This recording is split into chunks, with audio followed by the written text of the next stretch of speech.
पेश है सादत हसन मंटो का अफसाना बू। बरसात के यही दिन थे। खिड़की के बाहर पीपल के पत्ते इसी तरह नहा रहे थे। सागौन के उस स्प्रिंग वाले पलंग पर, जो खिड़की के पास से जरा उधर को सरका दिया गया था, एक घाटन लौंडिया रणधीर के साथ चिपटी हुई थी। खिड़की के बाहर पीपल के पत्ते रात के दुधियाला अंधेरे में झुमकों की तरह थरथरा रहे थे और नहा रहे थे, और वो घाटन लौंडिया रणधीर के साथ कपकपाहट बनकर चिपटी हुई थी। शाम के करीब दिन भर एक अंग्रेजी अखबार की तमाम खबरें और इश्तिहार पढ़ने के बाद जब वो बालकनी में जरा तफरीह की खातिर आ खड़ा हुआ था, तो उसने इस घाटन लड़की को, जो गालिबन साथ वाले रस्सियों के कारखाने में काम करती थी और बारिश से बचने के लिए इमली के दरख्त के नीचे खड़ी थी, खांस खकार कर अपनी तरफ मुतवज्जे किया था और आखिर में हाथ के इशारे से उसे ऊपर बुला लिया था। वो कई दिनों से शदीद किस्म की तन्हाई महसूस कर रहा था। जंग के बायस बंबई की करीब करीब तमाम क्रिश्चियन छोकरियां, जो पहले सस्ते दामों पे मिल जाया करती थीं, औरतों की ऑक्सिलरी फोर्स में भर्ती हो गई थीं। उनमें से बाज ने फोर्ट के इलाके में डांसिंग स्कूल खोल लिए थे, जहां सिर्फ फौजी गोरों को जाने की इजाजत थी। रणधीर बहुत उदास हो गया था। उसकी उदासी की एक वजह तो ये थी कि क्रिश्चियन छोकरियां नायाब हो गई थीं। दूसरी वजह यह भी कि रणधीर, जो फौजी गोरों के मुकाबले कहीं ज्यादा मुहज्जब, तालीम याफ्ता, सेहतमंद और खूबसूरत था, सिर्फ इसलिए उस पर फोर्ट के कहवाखानों के दरवाजे बंद कर लिए गए थे कि उसकी चमड़ी सफेद नहीं थी। जंग से पहले रणधीर नागपाड़ा और ताज होटल के गिरदोनवाह की कई क्रिश्चियन लड़कियों से जिस्मानी मुलाकात कर चुका था।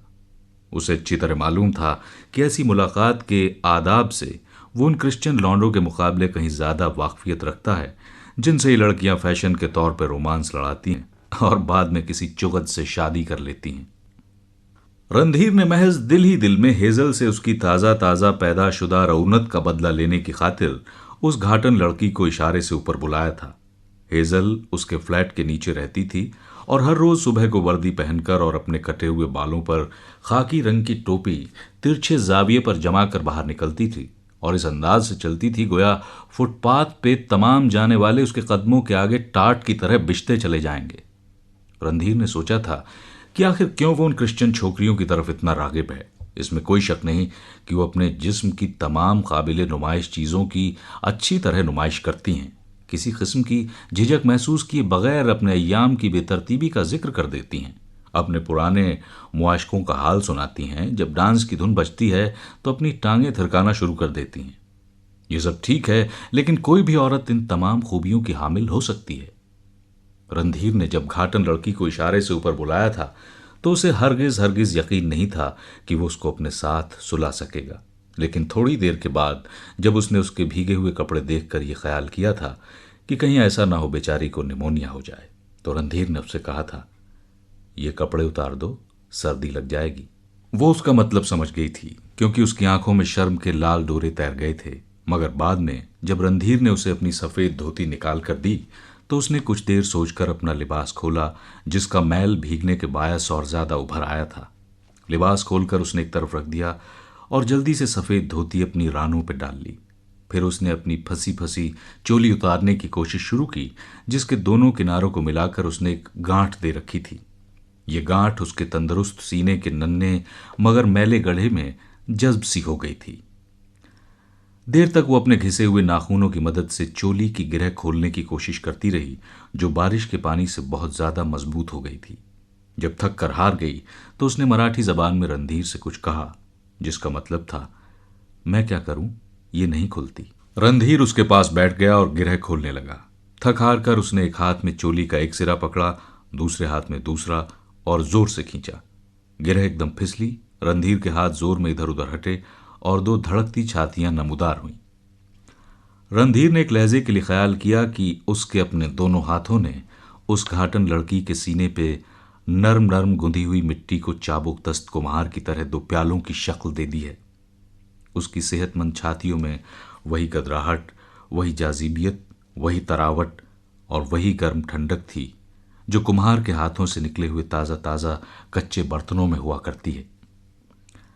मटमैले रंग की उन जवान छातियों में, जो बिल्कुल बेदाग थीं, एक अजीब किस्म की चमक महलूल थी। सियाही माइल गंदुमी रंग के नीचे धुंधली रोशनी की एक तह सी थी, जिसने अजीब व गरीब चमक पैदा कर दी थी, जो चमक होने के बावजूद चमक नहीं थी। उसके सीने पे छातियों के ये उभार दिए मालूम होते थे, जो तालाब के गंदले पानी के अंदर चल रहे हों। बरसात के यही दिन थे। खिड़की के बाहर पीपल के पत्ते कपकपा रहे थे। उस घाटन लड़की के दोनों कपड़े, जो पानी से शराबोर हो चुके थे, एक गलीज ढेरी की शक्ल में फर्श पे पड़े थे और वो रणधीर के साथ चिपटी हुई थी। उसके नंगे और मैले बदन की गर्मी रणधीर के जिस्म में वो कैफियत पैदा कर रही थी, जो सख्त सर्दियों में नाइयों के गलीज मगर गर्म हम्माम में नहाते वक्त महसूस हुआ करती है। सारी रात वो रणधीर के साथ चिपटी रही। दोनों गोया एक दूसरे में मुतगम हो गए थे। उन्होंने बमुश्किल एक दो बातें की होंगी, क्योंकि जो कुछ उन्हें कहना सुनना था सांसों, होठों और हाथों से तय होता रहा था। रणधीर के हाथ सारी रात उसकी छातियों पर हवाई लम्स की तरह फिरते रहे। छोटी छोटी चूचियां और वो मोटे मोटे रोम छिद्र, जो उनके इर्द गिर्द एक काले दायरे की शक्ल में फैले हुए थे, एक हवाई लम्स से जाग उठते और उस घाटन लड़की के सारे जिस्म में ऐसी कंपकपी पैदा हो जाती कि रणधीर खुद भी एक लहजे के लिए कंपकपा उठता। ऐसी कपकपाहटों से रणधीर का सैकड़ों मर्तबा तारुफ हो चुका था। वो उसकी लज्जत से अच्छी तरह आशना था। कई लड़कियों के नर्म और सख्त सीनों के साथ अपना सीना मिलाकर वो ऐसी कई रातें गुजार चुका था। वो ऐसी लड़कियों के साथ भी रह चुका था जो बिल्कुल अल्हड़ थीं और उसके साथ लिपट कर घर की वो तमाम बातें सुना दिया करती थीं जो किसी गैर को नहीं सुनानी चाहिए। वो ऐसी लड़कियों से भी जिस्मानी रिश्ता कायम कर चुका था जो सारी मशक्क़त खुद करती थीं और उसे कोई तकलीफ नहीं देती थीं। मगर ये घाटन लड़की जो इमली के दरख्त के नीचे भीगी हुई खड़ी थी और जिसको उसने एक इशारे से ऊपर बुला लिया था, बहुत ही मुख्तलिफ थी। सारी रात रणधीर को उसके बदन से अजीब व गरीब किस्म की बू आती रही थी। उस बू को, जो एक साथ खुशबू और बदबू थी, वो तमाम रात पीता रहा था। उसकी बगलों से, उसकी छातियों से, उसके बालों से, उसके पेट से, हर जगह से ये बू, जो बदबू भी थी और खुशबू भी, रणधीर के हर सांस में मौजूद थी। तमाम रात वो सोचता रहा था कि घाटन लड़की बिल्कुल करीब होने पर भी हरगिज हरगिज इतनी ज्यादा करीब न होती अगर उसके नंगे बदन से ये बू ना उड़ती। ये बू जो उसके दिलो दिमाग की हर सलवट में रेंग गई थी, उसके तमाम पुराने और नए ख्यालों में रच गई थी। उस बू ने उस लड़की को और रणधीर को एक रात के लिए आपस में हल कर दिया था। दोनों एक दूसरे के अंदर दाखिल हो गए थे, अमीक तरीन गहराइयों में उतर गए थे, जहां पहुंचकर वो एक खालिस इंसानी लज्जत में तब्दील हो गए थे। ऐसी लज्जत जो लम्हाती होने के बावजूद दायमी थी, जो माइले परवाज होने के बावजूद साकिन और जामिद थी। वो दोनों एक ऐसे पंछी बन गए थे जो आसमान की नीलाहटों में उड़ता उड़ता गैर मुतहर्रिक दिखाई देता है। उस बू को, जो उस घाटन लड़की के हर मसाम से बाहर निकलती थी, रणधीर अच्छी तरह समझता था, हालांकि वो इसका तज्जिया नहीं कर सकता था। जिस तरह बाज औकात मिट्टी पे पानी छिड़कने से सौंधी सौंधी बास पैदा होती है, लेकिन नहीं, वो बू कुछ और ही किस्म की थी। इसमें लेवेंडर और इत्र का मसनूईपन नहीं था, वो बिल्कुल असली थी। औरत और मर्द के बाहमी ताल्लुकात की तरह असली और अजली।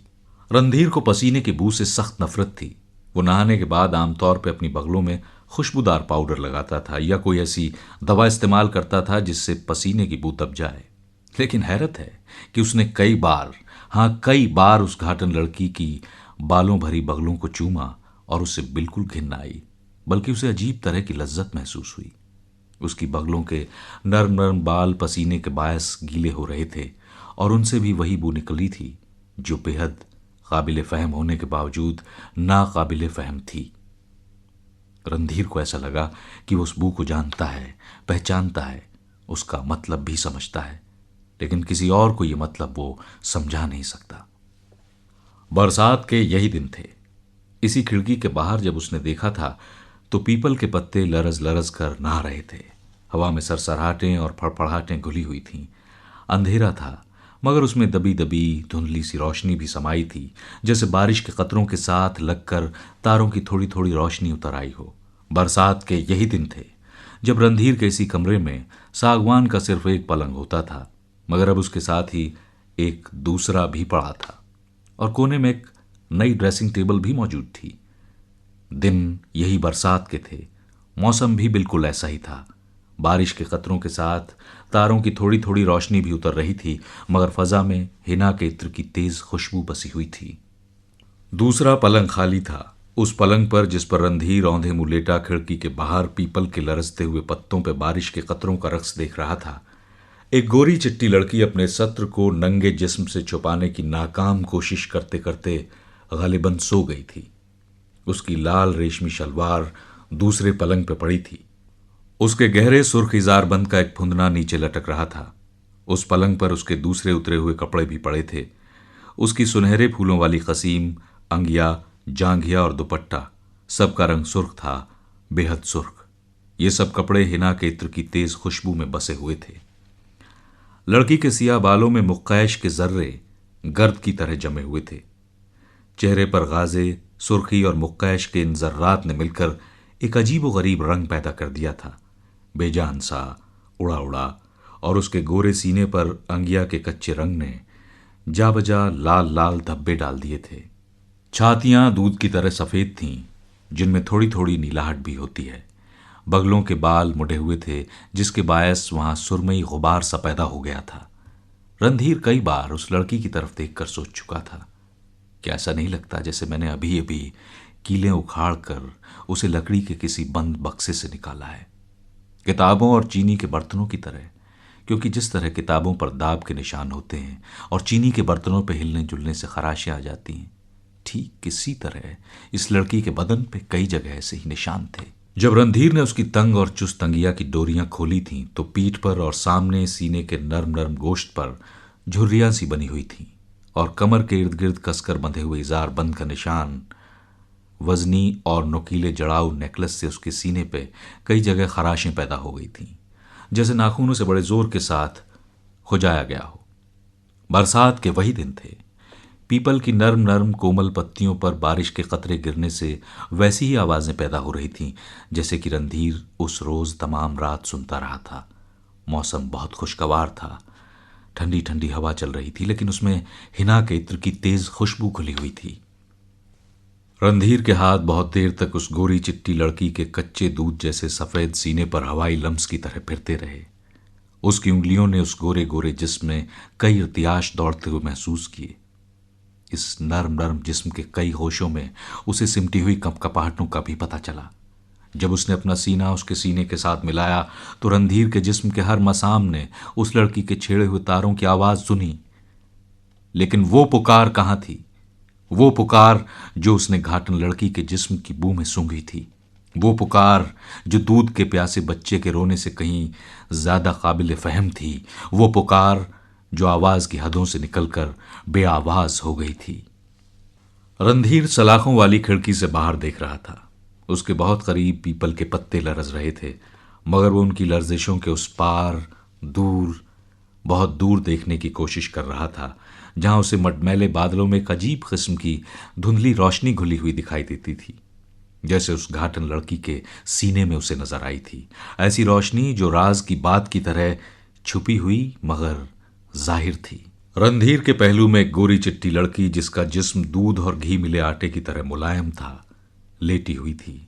उसके सोए हुए जिस्म से हिना के इत्र की खुशबू आ रही थी, जो अब थकी थकी मालूम होती थी। रणधीर को यह दम तोड़ती और हालत नज़ा को पहुंची हुई खुशबू बहुत नागवार मालूम हुई। उसमें कुछ खटास सी थी, एक अजीब किस्म की खटास जो बदहजमी की डकारों में होती है, उदास, बेरंग, बेकैफ। रणधीर ने अपने पहलू में लेटी हुई लड़की की तरफ देखा। जिस तरह फटे हुए दूध में सफेद सफेद बेजान फुटकियां बेरंग पानी में साकिन होती हैं, उसी तरह उस लड़की की निस्वानियत उसके वजूद में ठहरी हुई थी, सफेद सफेद धब्बों की सूरत में। असल में रणधीर के दिलो दिमाग में वो बू बसी हुई थी जो उस घाटन लड़की के जिस्म से बगैर किसी बैरूनी कोशिश के बाहर निकली थी। वो बू जो हिना के इत्र से कहीं ज्यादा हल्की फुल्की और दूर रस थी, जिसमें सूंघे जाने का इस्तराब नहीं था, जो खुद ब खुद नाक के रास्ते दाखिल होकर अपनी सही मंजिल पर पहुंच गई थी। रणधीर ने आखिरी कोशिश करते हुए उस लड़की के दुधियाले जिस्म पे हाथ फेरा, मगर उसे कोई कपकपाहट महसूस न हुई। उसकी नई नवेली बीवी जो फर्स्ट क्लास मजिस्ट्रेट की लड़की थी और जिसने बीए तक तालीम पाई थी और जो अपने कॉलेज में सैकड़ों लड़कों के दिल की धड़कन थी, रणधीर की नब्ज तेज न कर सकी। वो हिना की मरती हुई खुशबू में उस बू की जुस्तजू करता रहा जो बरसात के इन्हीं दिनों में, जब खिड़की के बाहर पीपल के पत्ते बारिश में नहा रहे थे, उसे घाटन लड़की के मैले जिस्म से आई थी।